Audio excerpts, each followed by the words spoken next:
Avant de chanter à la gloire du Seigneur, nous voulons nous lever pour invoquer sa présence parmi nous.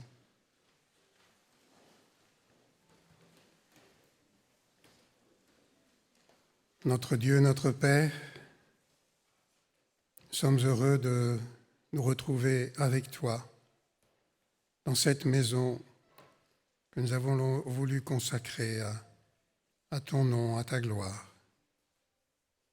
Nous osons te demander d'être présent parmi nous et de remplir nos cœurs de joie, de paix, de ton esprit, afin que notre louange puisse s'élever jusqu'à toi.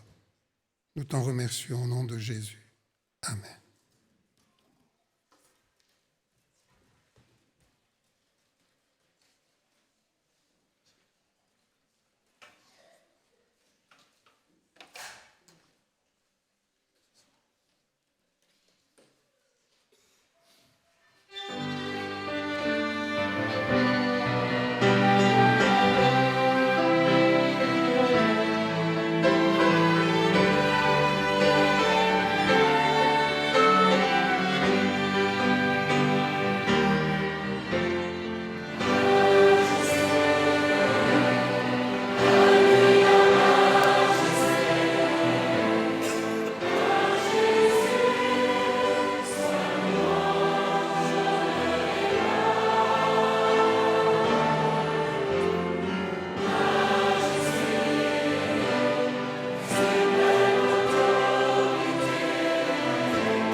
Vous asseoir. Parmi les pauvres, parmi les orgueilleux, parmi les persécutés, parmi les privilégiés, à l'intérieur des maisons, sur les places publiques, au festin des mariages, dans la salle du tribunal, Christ vient faire toute chose nouvelle. Par une caresse pleine de tact, au milieu d'une parole de colère, par une conscience claire, dans un amour trop brûlant, pour que vienne ton règne, pour que le monde croie, pour que les puissants chancellent et que les ignorés soient reconnus, Christ vient faire toute chose nouvelle. En nous et sans nous, avant nous et après nous, ici et partout, aujourd'hui et toujours, Christ vient faire toute chose nouvelle. Oui Seigneur, malgré notre foi et la confusion qui peut parfois nous envahir, La colère, la tension, l'amertume et la jalousie déformaient notre manière de voir les situations et les personnes. Nos esprits peuvent parfois s'inquiéter, outre mesure, pour de petites choses. Et nous n'arrivons pas toujours à faire ce qui est juste. Alors change nos cœurs, Seigneur, pour que la bonté soit plus forte que le mal, pour que l'amour soit plus fort que la haine, la lumière plus forte que l'obscurité, et la vérité plus forte que le mensonge. Christ vient faire toutes choses nouvelles, change nos cœurs.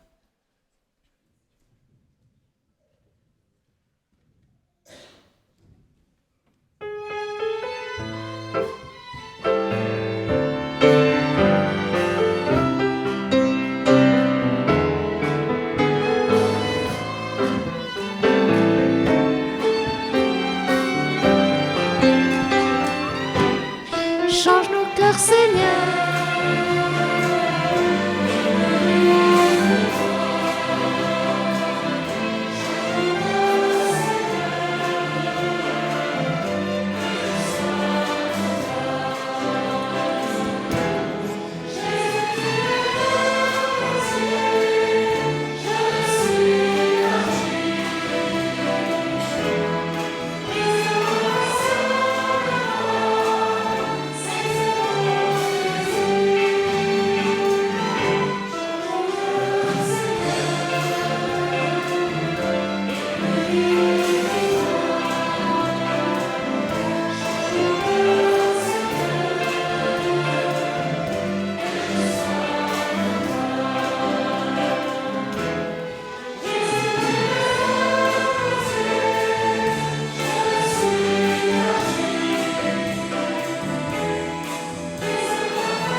C'est le moment de manifester votre engagement et votre soutien auprès de la communauté.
sommes jusque là où tu as besoin de nous pour façonner le tissu de ce monde jusqu'à ce qu'il ressemble à la forme de ton royaume. Seigneur, nous voilà. On va nous adresser au Seigneur, si vous le pouvez, vous pouvez vous mettre à genoux. Sinon, prenez la position qui vous convient.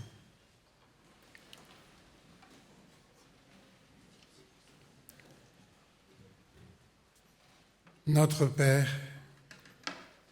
nous sommes venus dans cette maison pour t'honorer, te glorifier, te rendre grâce. Nous devons à ta bonté d'être présents dans cette assemblée ce matin. Tu nous as secourus, préservés. Merci pour le privilège de ta présence dans nos vies.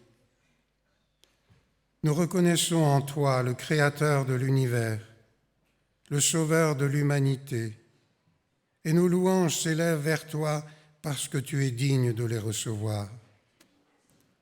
Nous te rendons grâce en particulier pour le salut que tu nous offres en Jésus-Christ.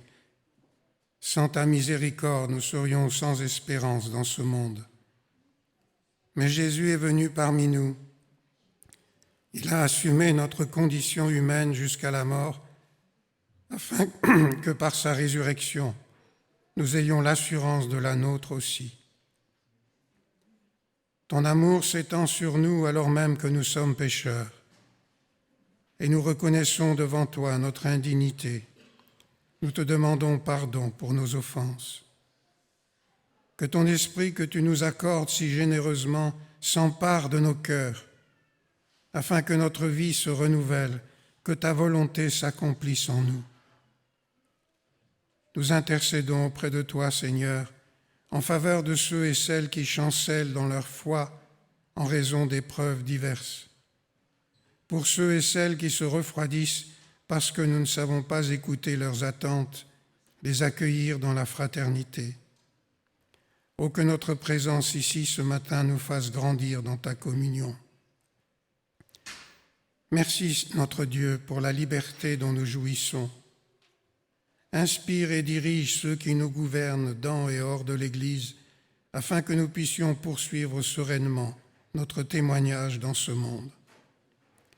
Que ton nom soit béni, car c'est à toi seul que revient la louange, l'honneur et la gloire pour l'éternité, par Jésus notre Rédempteur.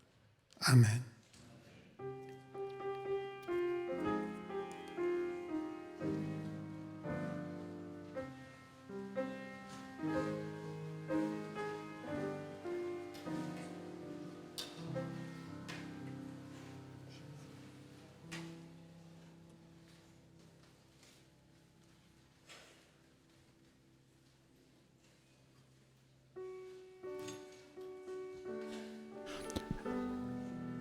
Voilà, j'invite les enfants à me rejoindre pour l'histoire.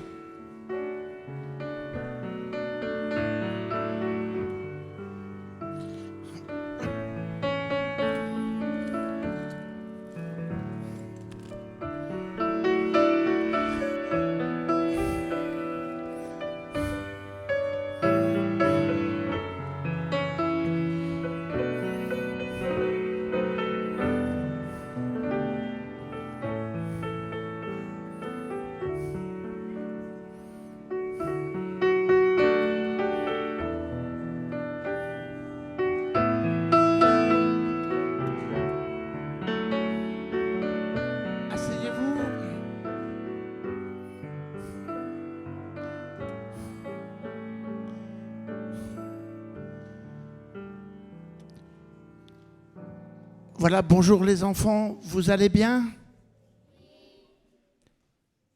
Est-ce que vous êtes contents d'être là?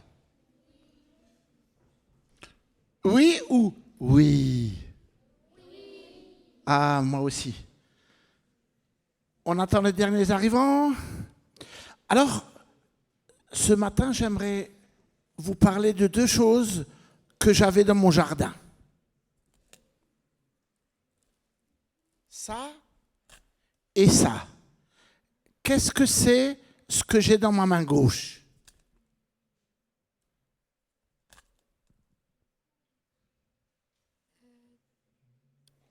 Des plantes.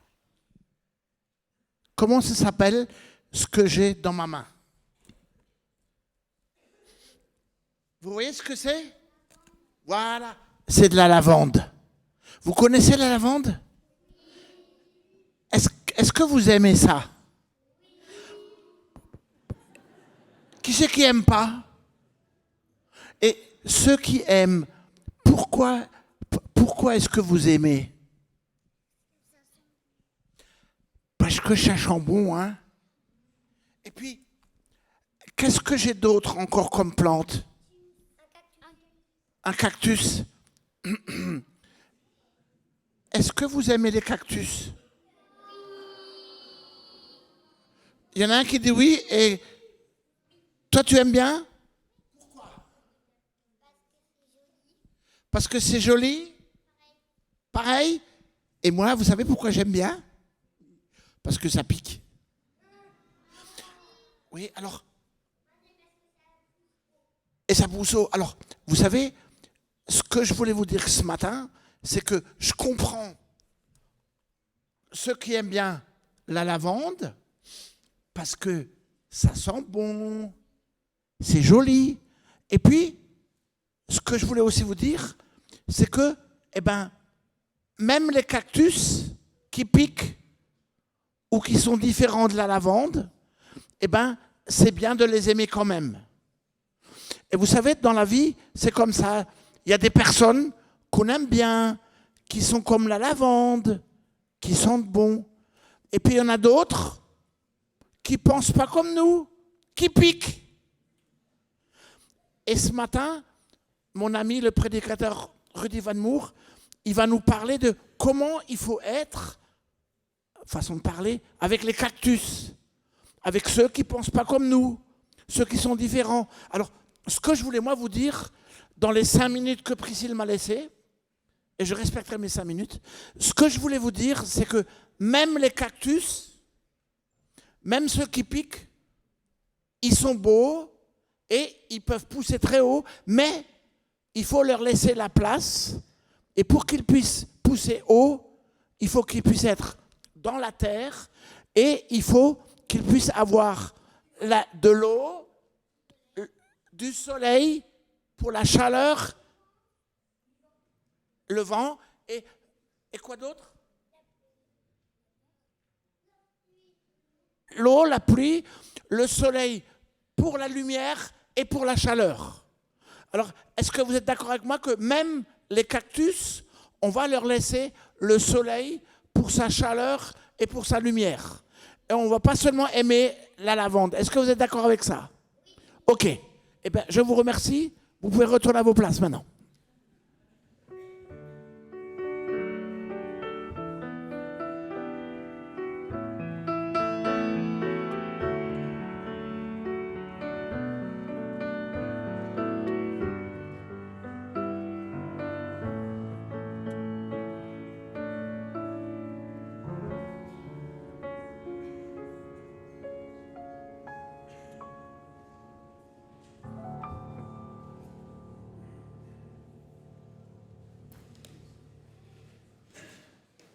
La lecture qui nous est proposée en introduction au message qui nous sera adressé se trouve dans le 2e livre des Rois,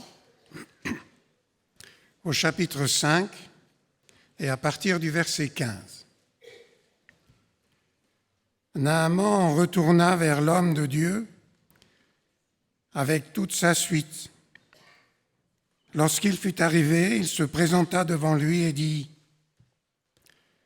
« Voici, je reconnais qu'il n'y a point de Dieu sur toute la terre, si ce n'est en Israël.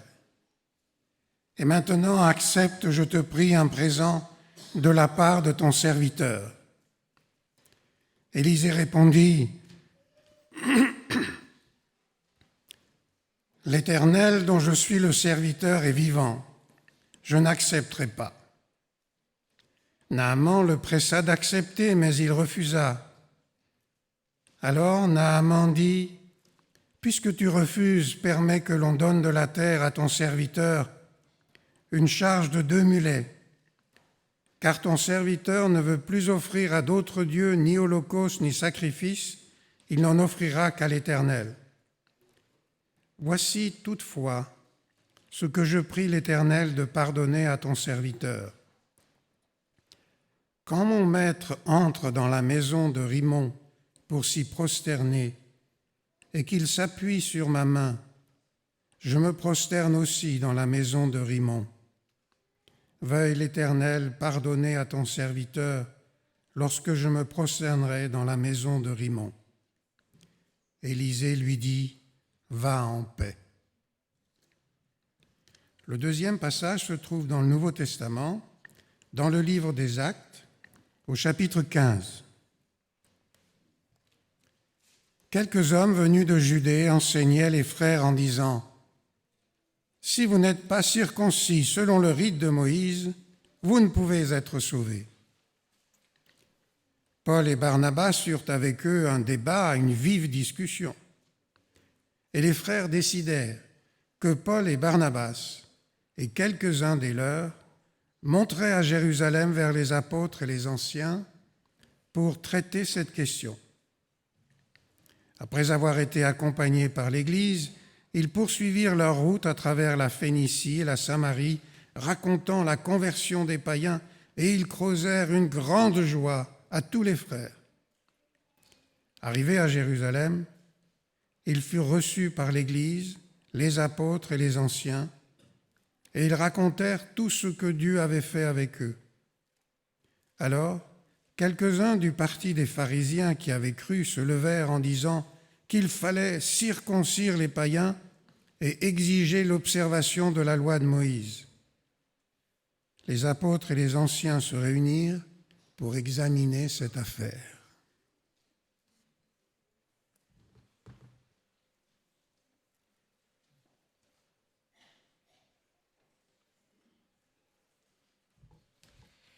Après le message, une mélodie nous invitera à garder le silence et cette position d'écoute pour que les mots fassent leur chemin en nous.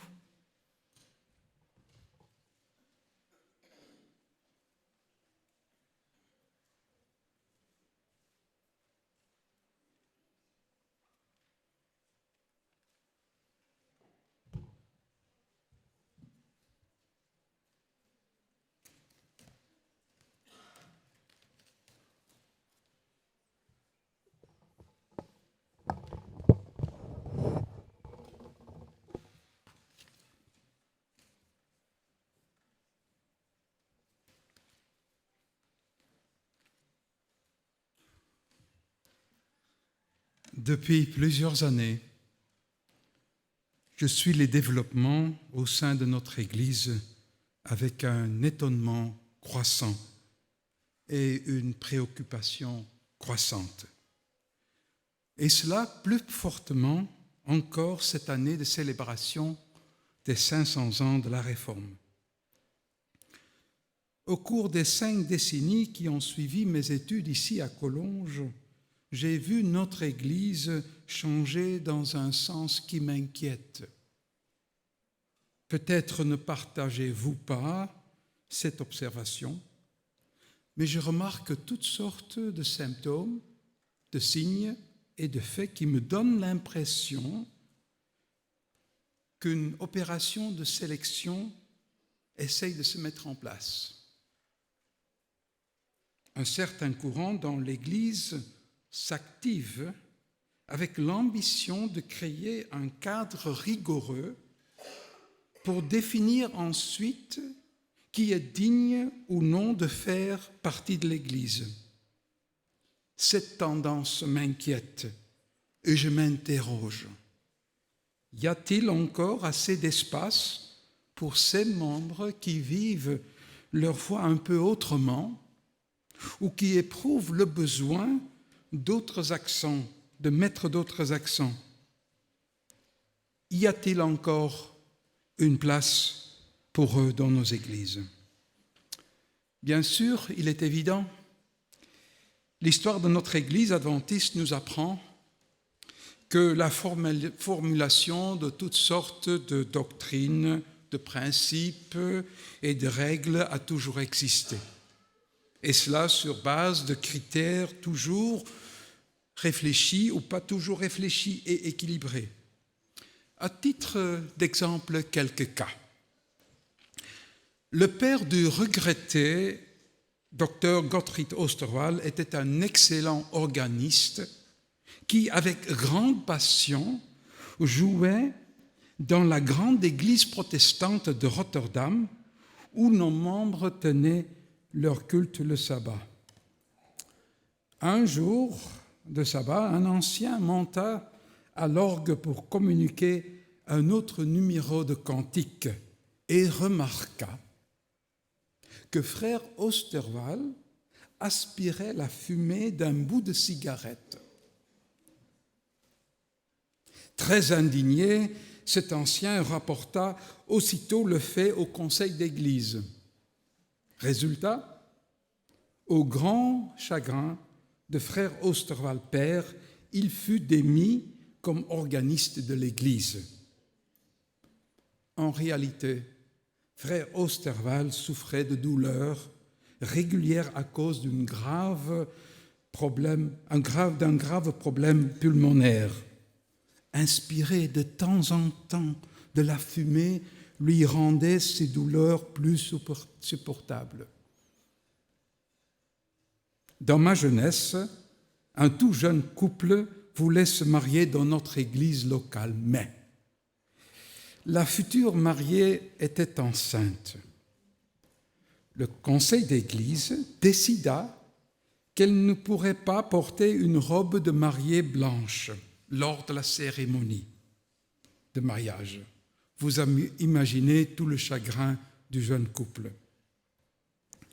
Troisièmement, un frère ghanéen fort actif et assidu à l'école du sabbat fut proposé comme directeur de l'école du sabbat. Il dit aussitôt au pasteur que cela ne pourrait se faire parce qu'il devait travailler tous les samedis, les vendredis et samedis soirs et nuits, afin de prendre soin de sa femme et de ses 2 petites filles. Le pasteur ne l'a pas rapporté à la commission de nomination parce qu'il savait qu'elle ne le nommerait pas. Il a également encouragé le frère à chercher de façon encore plus intensive un autre emploi et a quand même accepté le poste de directeur en attendant. 6 mois plus tard, il ne dut plus travailler les nuits de vendredi. Quelques années plus tard, après, il est devenu un ancien fort dévoué. Probablement, répondrons-nous tous différemment à la question de savoir combien d'espace nous pourrions ou devrions accorder à ces membres qui vivent leur foi un peu autrement que les prescriptions dictées par les différents niveaux de notre Église mondiale. Quelques récits bibliques vont nous indiquer des pistes pour guider nos réflexions en la matière. Vous avez entendu le récit du 2e livre du roi, chapitre 5, où se trouve le récit de 2 personnalités puissantes qui se font face. D'une part, Naaman, le général des Syriens, l'ennemi juré d'Israël, et d'autre part, Élisée, le prophète d'Israël. Il y avait fréquemment des guerres entre la Syrie et Israël avec des succès variables. Le début du récit rapporte la victoire de Naaman sur les Israélites, suggérant même qu'il la devait au Dieu d'Israël, ce qui lui apporte grande estime de la part de son propre roi syrien. Mais ce héros national a moins de succès en termes de santé personnelle, puisqu'il souffrait d'une maladie chronique de la peau. Une jeune fille israélite capturée par lui et qui était au service de sa femme va fournir l'information qu'il y a un prophète en Israël qui est à même de le guérir. Le général se déplace avec ses chevaux, son char, 10 talents d'or, 6 shekels d'argent et 10 vêtements afin de rencontrer le prophète. Élisée, lui, n'est pas impressionné par ce déploiement de puissance. À son côté, il montre son propre pouvoir en laissant le Syrien devant la porte de sa maison. Il ne lui parle même pas, mais envoie son serviteur pour lui communiquer de manière impérative. « Va au Jourdain et tu t'y laveras 7 fois dans la rivière. » Et il y ajoute l'assurance d'une guérison totale. Le général se sent outragé et furieux, veut pas repartir sur le champ. Il s'était imaginé un traitement bien différent. Le prophète aurait dû le guérir sur place par imposition de sa main en invoquant le Dieu d'Israël. En outre, il n'y songe pas de se déplacer encore 30 kilomètres pour aller au Jourdain avec ses eaux bouilleuses, alors qu'il y a dans sa propre Syrie des torrents d'eau claire comme l'Abana ou le Parpar. Avec beaucoup de tact, ces soldats parviennent à le convaincre de le faire malgré tout. Après son septuple bain et sa guérison instantanée, il refait avec sa suite les 30 kilomètres de retour au domicile d'Élisée, ce que ce dernier ne lui avait même pas réclamé. Dès son arrivée, il se présente devant Élisée et lui dit « Je sais du fond de mon cœur qu'il n'y a pas d'autre Dieu dans le monde qu'en Israël. » En disant « je sais », il parle de l'expérience existentielle qui l'a amené à cette conviction inébranlable. Avec beaucoup d'insistance, le général veut payer les honoraires d'Élisée, qui refuse fermement, et de professer qu'il est au service de Dieu et que le traitement est gratuit. C'est alors que le récit relate une scène émouvante dans laquelle cet ennemi d'Israël demande la permission d'amener avec lui de la terre une charge de 2 mulets. Il veut, dans son pays, adorer le Dieu d'Israël sur du sol israélite. D'un ennemi arrogant, il est devenu devant Élisée, l'homme de Dieu, un subordonné reconnaissant. 5 fois, il utilise l'expression « ton serviteur ». Il n'a pas seulement retrouvé la santé physique, mais il vit dorénavant une toute nouvelle relation aux autres, une relation vraie, authentique. Ce qui l'amène à confesser à Élisée qu'il devra, une fois de retour dans son pays, soutenir son roi chaque fois quand celui-ci se rendra au temple du dieu national Rimmon. Naaman devra même s'incliner avec le roi. Cela le gêne énormément. Pas moins de 3 fois, il mentionne ce Dieu, ce qui fait ressortir que cet acte de révérence ne correspond absolument pas à sa nouvelle croyance.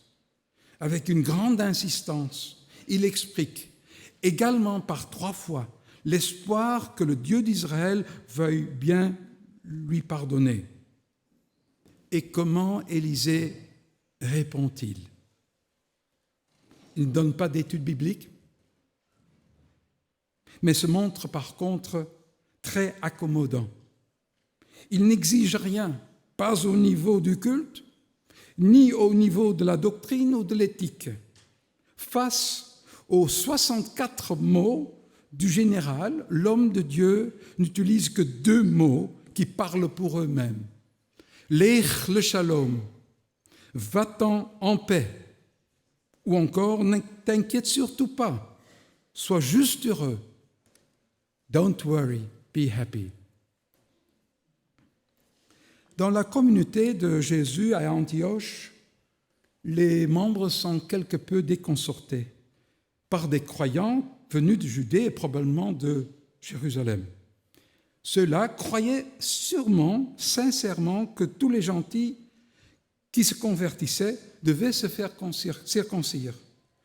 Une exigence plutôt stricte, car même dans les synagogues, on ne l'exigeait pas des gentils qui se tournaient vers Dieu et voulaient assister au service. Mais Paul et Barnabas s'opposent immédiatement à ce point de vue. Les membres de la congrégation ne s'en sortent pas et décident d'envoyer une délégation aux apôtres et aux anciens à Jérusalem pour soumettre le problème.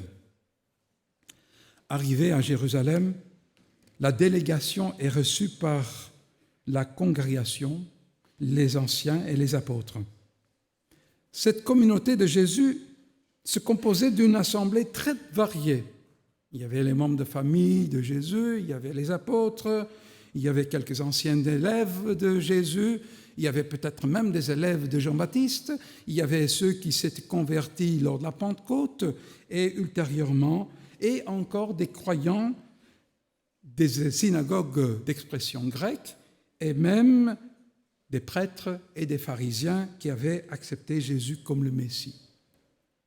Certains de ces pharisiens estimaient que les croyants non-juifs qui étaient devenus des disciples de Jésus par la prédication de Barnabas et Paul devaient non seulement se faire circoncire, mais devaient également observer toute la loi de Moïse. Ils étaient donc plus sévères que ceux qui s'étaient rendus à Antioche et qui estimaient que cela suffisait, que ces gens-là se fassent circoncire, puis c'était tout. Sur quoi les apôtres et les anciens organisèrent une réunion au cours de laquelle une discussion animée eut lieu. Pierre argumentait que Dieu avait donné sa confiance aux gentils en leur donnant le Saint-Esprit, tout comme il l'avait fait aux Juifs. Au vu de ces faits, Dieu manifestement ne faisait pas de distinction entre Juifs et non-Juifs qui avaient accepté la bonne nouvelle. Pierre conclut donc que la loi ne devait pas être imposée aux fidèles non-juifs. En effet, les deux groupes pouvaient être sauvés par la grâce du Seigneur Jésus. L'Assemblée fut impressionnée par l'argumentation de Pierre et se tut, ce qui ne voulait pas dire que tous étaient convaincus, mais le calme au moins était revenu. Alors Barnabas et Paul rapportèrent les actions de Dieu parmi les païens, confirmant ainsi ce que Pierre avait dit. Dès lors, les différentes positions se précisèrent. D'une part, les ultra-orthodoxes qui voulaient imposer toute la loi, ainsi que les orthodoxes qui se contentaient de la circoncision, et d'autre part, les progressistes Paul et Barnabas qui voulaient ouvrir la porte large pour tous les païens, ainsi que le plus modéré Pierre qui argumentait à partir du critère de l'effusion du Saint-Esprit. Alors Jacques, frère de Jésus, qui présidait la séance, prôna que les païens qui se tournaient vers Dieu ne devaient pas garder tous les commandements mosaïques, quoiqu'il les gardait lui-même. Pour lui, 3 interdits suffisaient: l'idolâtrie, le comportement sexuel immoral et la viande contenant du sang. Ainsi, dorénavant, juifs et gentils pouvaient manger ensemble, se marier entre eux et former ensemble une communauté de Jésus, et ainsi il démolit les murs de séparation entre les différents groupes. Est-ce que Jacques ainsi court-circuita les orthodoxes et les ultra-orthodoxes? Donna-t-il carte blanche aux modérés Pierre et aux progressistes Paul et Barnabas? Pas du tout, car le frère de Jésus ajouta une phrase à sa déclaration. Je cite, « Car depuis bien des générations, Moïse a dans chaque ville des gens qui le prêchent, puisqu'on le lit tous les jours du sabbat dans les synagogues. » Jacques voulait dire par là que les chrétiens païens pouvaient apprendre à connaître toute la loi de Moïse, puisqu'ils assistaient ou assisteraient chaque semaine au service de sabbat dans les synagogues ou les églises juives. Ainsi, ce président de la toute première conférence générale n'imposa pas ses propres croyances et pratiques. Il répondit aux aspirations de tous les groupes, la loi maximale pour les croyants juifs et un minimum pour les nouveaux arrivants, afin de leur donner le temps nécessaire pour qu'ils apprennent à connaître et à observer la loi. Tout comme son frère Jésus, Jacques s'est avéré un excellent berger, tant pour ses membres juifs, avec leurs différents points de vue, que pour ses nouveaux membres non juifs. Par conséquent, l'Église de Jésus grandit parce que Jacques créa un espace pour les esprits modérés et pour les esprits progressistes. Il y a une 50aine d'années, je faisais ma première année de théologie ici au campus. À l'époque, séminaire adventiste du Salève. En tant qu'ancien non-adventiste, je me retrouvais dans une communauté avec des règles religieuses qui m'étaient en grande partie inconnues. Le choc culturel religieux fut en partie atténué grâce à ma participation entière à des camps de jeunesse de la jeunesse adventiste. Des jeunes pasteurs français en Belgique avaient loué le séminaire comme le summum, the place to be, l'endroit où il fallait être, et les brochures annonçaient d'ailleurs que les séminaires préparent pour la vie. Nous, on disait pour la fille. J'ai appris ici comment rester assis dans l'église. On disait qu'aucune guitare ne correspondait à la musique classique sacrée. J'ai également appris que le lavement des pieds devait avoir lieu dans un silence de mort, puisque l'on ne devait pas venir à l'église non plus sans costume ou sans cravate, que les filles ne pouvaient pas porter des jupes courtes, ni de maquillage ou de collier. Exprimer librement son propre avis n'était pas très apprécié et suscitait des regards désapprobateurs. J'y ai aussi appris à garder le sabbat, même s'il y avait des membres qui rentraient avec leurs courses bien après le coucher du soleil du début du sabbat. Et le sabbat, après le repas du midi, on faisait la vaisselle. L'après-midi, il y avait des activités JA et dans l'église se tenaient des réunions de différents départements. Après mes études de théologie, ici, je suis parti avec ma future femme Théa pour travailler dans notre séminaire aux Pays-Bas.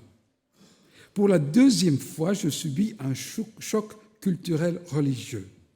Ce qui n'était pas toléré ici à Collonges l'était pourtant là-bas. De la musique amplifiée avec des guitares et des batteries, du bavardage pendant le lavement des pieds, les filles et les garçons habillés à la mode, les filles portant des jupes courtes, voire mini-jupes, ainsi que des colliers, des bouclettes d'oreilles. À l'église, on s'attendait à ce qu'on s'exprime et défende librement ses idées. La tolérance y était règle. Une façon de vivre sa foi taxée de fort libérale, mondaine même, aux yeux des adventistes belges et français. Par contre, les adventistes néerlandais étaient très méticuleux quant à leur célébration du sabbat. Au coucher du soleil, le sabbat était introduit à l'heure précise avec des chants, la lecture biblique et la prière, le tout suivi par une soirée agréable. Et idem à la fin du sabbat. Pour ce qui était de la vaisselle, elle restait là en attendant la fin du sabbat. Scoutisme et jeux extérieurs n'avaient pas lieu le jour du sabbat, mais le dimanche matin. Et il était hors de question de faire des réunions de département le samedi après-midi. Les adventistes français et néerlandais vivaient donc leur foi de différentes manières. Et cela vaut probablement aussi pour nos membres dans les autres pays européens et sur d'autres continents. Maintenant, quelle est alors la bonne manière de vivre sa foi? Qu'en pensez-vous? Y a-t-il des manières qui méritent d'être exclues? Qui pourrait déterminer cela? Qui devrait en décider? L'Église locale? Les comités d'union ou de division? Ou faudrait-il demander des directives précises à la conférence générale? Quelle conception de la foi vous paraît préférable? Celle des ultra-orthodoxes, celle des orthodoxes, des conservateurs, des modérés, des progressistes ou des libéraux? Est-ce qu'il existe une sorte de grille pour filtrer les pratiques et les opinions religieuses, un instrument d'étalonnage pour spécifier leur qualité? Si ce matin nous avons évoqué Élisée et Jacques et que nous nous sommes fait inspirer par eux, qu'en est-il de Luther en cette année de célébration de la Réforme? A-t-il lui aussi de quoi nous inspirer? En 1521, il a dû comparaître devant l'empereur à la diète de Worms. Il fut mis sous pression afin de révoquer ses thèses.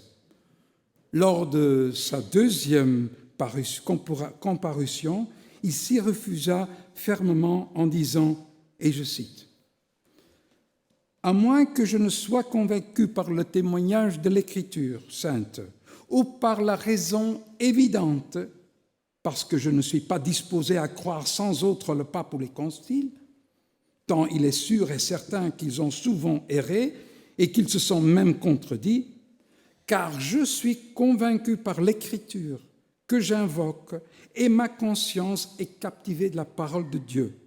Je ne peux ni ne veux me rétracter en rien, car il est dangereux et injuste d'agir contre sa propre conscience. Que Dieu me soit en aide.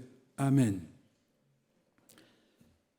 Ce ne sont pas les mots « me voici, je ne puis faire autrement » que Luther n'a d'ailleurs jamais prononcé, qui m'impressionne, mais bien le témoignage de l'Écriture sainte est la raison évidente. Cette dernière expression signifie, selon Larousse, je cite, « ce qui est d'une certitude absolue et s'impose à l'esprit ». En vertu de cet argument, Luther ne céda ni à la pression énorme exercée par Rome, ni à l'impressionnante présence de l'empereur.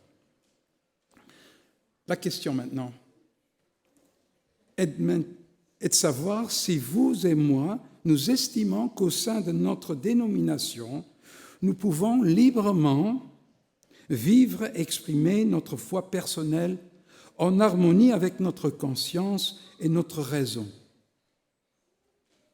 Je plaide ici pour de la patience et de la tolérance au sein de nos églises et en faisant appel à la liberté de conscience et à la liberté religieuse, cause que notre Église mondiale défend haut et fort depuis plus d'un siècle. Élisée nous inspire à former une communauté d'hommes et de femmes qui non seulement permettent aux autres de vivre leur shalom, mais qui se préoccupent ainsi aussi du bien-être des autres. Par exemple, un petit-fils adventiste ne devrait pas être désapprouvé par ses co-religionnaires lorsqu'il emmène sa vieille grand-mère catholique dans son église pour allumer un cierge pour Marie. Tout bien considéré, vous aurez remarqué que le plan de Dieu pour la croissance de l'Église primitive correspondait à la vision progressiste de Paul et de Barnabas. Approche autorisée par le président Jacques, qui n'a pas imposé sa foi conservatrice, mais qui a construit des ponts. Il a su rallier toutes les parties pour créer de l'espace pour ceux qui avaient, quant à leur foi, encore tout un chemin à parcourir. Puis, il y avait Pierre, le modéré, qui cherchait tantôt la compagnie des non-juifs, tantôt celle des juifs.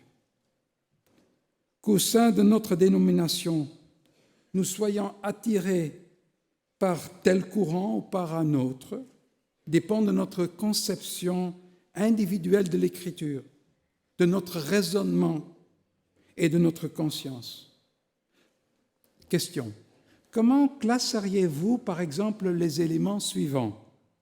Doctrine, culte, éthique. Dans cet ordre-là, pour ma part, je m'associe à Élisée et à Jacques qui, avec beaucoup d'empathie, ont choisi l'ordre inverse, l'éthique, le culte, et ensuite la doctrine qui peut prendre forme progressivement dans la vie individuelle. Ces deux hommes ont préféré un minimum d'exigences qualitatives pour la communauté des croyants et un maximum d'espace pour la croissance individuelle. En outre, il me semble, en m'associant à Luther, lorsqu'on étudie la Bible, il faut la liberté d'expression sur la base d'un esprit sain ou logique qui doit être toujours de mise. Permettez-moi de terminer par une expérience personnelle qui m'a durablement impressionné et marqué. Lors d'une conférence du professeur David Flusser à Genève en 1975, je faisais une remarque que ce néo-testamentaire juif confirma, sur quoi le théologien genevois Robert Martin Achard lui murmura à l'oreille quelques mots. Pendant la réception d'après-conférence, le professeur Flusser vint me trouver à l'autre bout de la salle et me demanda « Are you a real Seventh-day Adventist? Es-tu un véritable adventiste du 7e jour ?» À quoi j'ai naturellement répondu que oui. Puis il a dit « Très bien, very good. Mais assurez-vous de ne pas imposer le sabbat à autrui. » J'apprécie cette réponse de tout mon cœur. Si nous voulons donner de l'espace à ceux qui croient autrement, nous ne devrions pas imposer notre propre croyance. Luther a refusé de se laisser imposer. Élisée n'a rien imposé à Naaman. Et Jacques ne l'a pas fait au sein de la communauté chrétienne de l'époque. Pour autant que je sache, Jésus ne l'a pas fait non plus. Et qui sommes-nous pour faire autrement?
On est aujourd'hui le 18 novembre et je ne sais pas si vous avez remarqué, mais dans les rues, dans les magasins, il y a déjà tout un tas de décorations de Noël.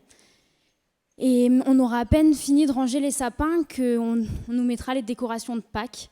Et en fait, notre société nous fait sauter de fête en fête. On joue à un saute-mouton entre Noël, Pâques, Halloween, la fête des mères, la fête des pères, la Saint-Valentin. Et puis, vous l'aurez compris, hein, le but, je ne vais pas en faire un dessin. Mais n'empêche que Noël, c'est dans un mois. Et je ne sais pas ce que ce mot signifie pour vous, Noël. Et je ne sais pas ce que ça signifie pour toi, Priscille.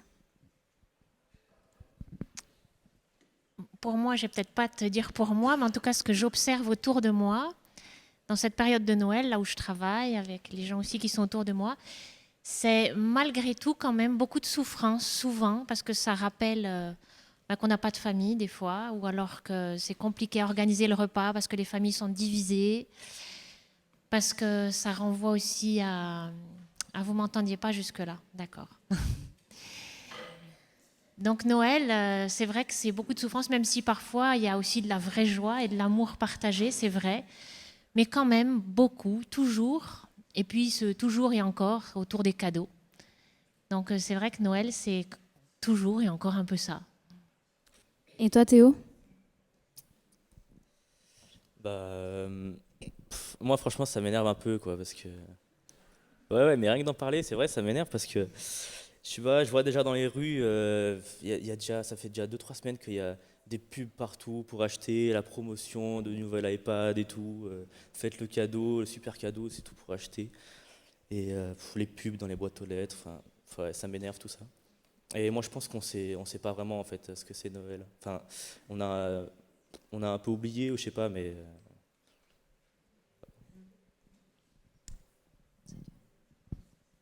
En tout cas, nous, n'empêche que Noël c'est dans un mois, nous on voulait vous proposer quelque chose pour rentrer dans cette période de Noël, ce mois qui précède Noël, quelque chose de différent. En tant que communauté, en tant qu'Église, on voulait vous suggérer, vous faire une proposition de vivre ce Noël, d'entrer dans le vrai sens de Noël, ce don. Le don gratuit dans l'humilité, comme le bébé qui arrive et qui ne fait pas de bruit, ce don qui est vraiment complet. Et pour ça, on voulait vous proposer quelque chose.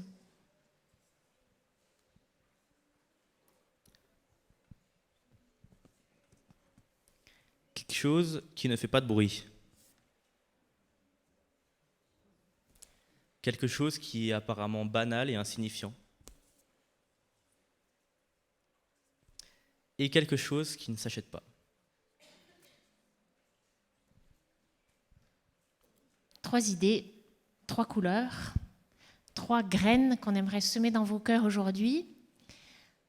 3 idées, alors 3 petits papiers. Alors vous savez, comme ces papillotes de Noël qu'on ouvre et puis dedans il y a une petite histoire, hein, on attend la petite histoire, vous allez ouvrir ces papiers quand vous les aurez pris et dedans il y a une petite histoire aussi, un petit mot qui vous rappelle et qui nous rappelle qu'est-ce que c'est que donner, donner vraiment. Alors, des jeunes vont passer maintenant avec des paniers, puis dans ces paniers, il y aura ces 3 papiers. Vous pouvez en prendre 1, 2 ou 3. Je m'étais dit qu'on allait expliquer ce qu'il y avait dans ces papiers, mais tout est tellement clair qu'il n'y a pas besoin. Voilà, pendant que les jeunes jouent de la musique. Tu voulais dire encore quelque chose, Delphine ? Non ? Voilà, eh bien, prenez 1 ou 2 ou 3 et vous verrez quand même dans l'entête de ces papiers, c'est toujours marqué « Je m'engage, je choisis, j'agis ». Donc, si vous ouvrez ces petits papiers, ne laissez pas tomber la petite histoire qu'à l'intérieur.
inventé ce chant, qui a créé ce chant est une génération qui a connu la guerre.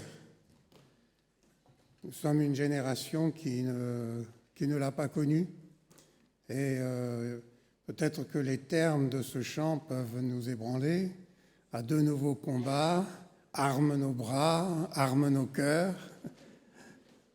Et il s'agit de transformer ces paroles dans un sens spirituel, bien sûr, et demander au Seigneur de nous fortifier. Nous voulons nous engager et répondre à son appel simplement pour le servir.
Prions. Seigneur, notre Père, notre Dieu, tu nous as accueillis ce matin dans ce lieu, quel que soit notre passé, notre histoire, récent ou ancien. Et tu nous as fait du bien, tu nous accordes ton pardon, tu effaces nos fautes, tu nous apportes ton amour. Et nous voulons ce matin y répondre comme nous l'avons déjà fait. Nous voulons être conscients des besoins de celles et de ceux qui nous entourent, nos proches, ceux que nous côtoyons. Mais tous les jours, nous voyons s'étaler devant nous cette souffrance dans le monde qui nous touche. Et tu nous invites à y répondre, à lutter contre cela et à répandre ton amour. que ce soit lorsque nous éduquons, lorsque nous formons, lorsque nous soignons, lorsque nous assistons. Tu nous demandes d'être présents et d'être sensibles, d'écouter les besoins des uns et des autres. Et en particulier, ce matin, nous apprécions ces actions qui sont menées par nos frères et nos sœurs et nous-mêmes à travers l'ACAT et qui s'adressent à cette fraction de l'humanité qui sont parmi ceux et celles qui sont les plus éprouvés parce que privés de leur liberté. Rends-nous sensibles à leurs besoins, à leurs attentes. Nous te demandons de nous accompagner durant cette période où nous sommes censés tous partager cette fraternité et nous resserrer les uns les autres. Merci également de nous aider à savoir partager ce que nous avons, que ces offrandes puissent y contribuer. C'est dans cet état d'esprit que nous voulons hâter ta venue afin de reconnaître et de connaître tous ensemble cette période qui n'aura point de fin où nous serons réunis. Au nom de Jésus, Amen. Allons en paix, merci pour votre participation.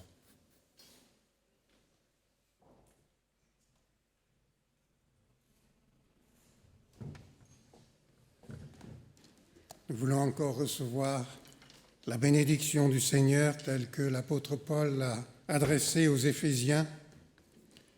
Que la paix et l'amour vous soient donnés avec la foi de la part de Dieu le Père et du Seigneur Jésus-Christ. Que la grâce vous soit donnée à vous qui aimez le Seigneur Jésus-Christ d'un amour sans fin. Amen.